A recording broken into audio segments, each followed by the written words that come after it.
Buenas tardes, el día de hoy les hablaré acerca del curso de Historia 2. En el curso de Historia hablaremos sobre la independencia, los gobiernos conservadores y liberales, la Revolución de Octubre e incluiremos el conflicto armado interno. Debemos saber que historia es un hecho social que estudia el pasado de las sociedades humanas. Muy bien, el primer tema que empezaré a hablar es sobre la independencia. Cuando nosotros hablamos de independencia, nos referimos al reinado de Carlos V, a la Revolución Francesa, la revolución entre El Salvador y Nicaragua, la Conjuración de Belén,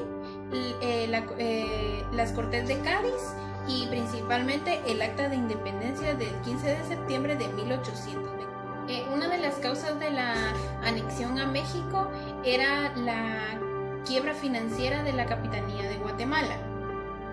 Muy bien, en el régimen conservador hablaremos acerca de las características del gobierno. En este gobierno estuvo Rafael Carrera. Algunas de sus características: proclamó a Guatemala como república soberana e independiente, fundó la nueva república, formó conciencia indígena en el occidente del país. En las batallas de las montañas surgió como una acción popular de los campesinos de la región oriental contra las reformas de Gálvez. La entrada de Carrera a la capital fue una entrada triunfal. Él entró como que si ya estuviera él en la república, ¿verdad? No le importó qué era lo que pensaban los demás. Por eso se dice que su entrada fue triunfal. Muy bien, la reforma liberal en esta etapa estuvo Justo Rufino Barrios, de él fue el gobierno. Algunos acontecimientos previos, antes del 3 y 29 de junio, se puede decir que el 3 de abril fue el primer combate contra las tropas de gobierno. Se escribió un documento oficializando el movimiento revolucionario. También las batallas siguieron en Guatemala contra el gobierno conservador. Algunos aspectos negativos del gobierno: se sometió a los indígenas a trabajos forzados. Quien se oponía era perseguido hasta ser exiliado, y las propiedades religiosas eran quitadas por el gobierno. Aquí en la revolución sobresalió la Constitución de 1945.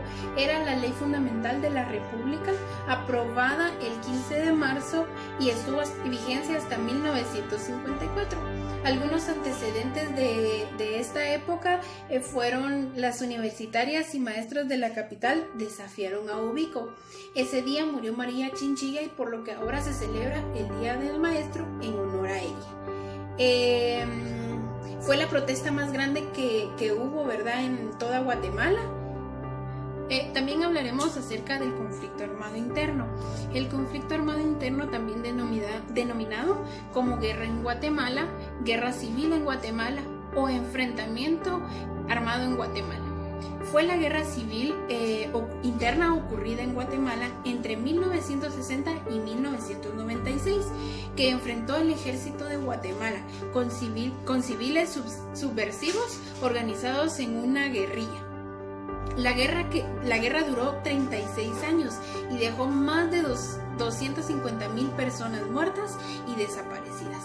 El enfrentamiento culminó de manera oficial con la firma de los acuerdos de paz.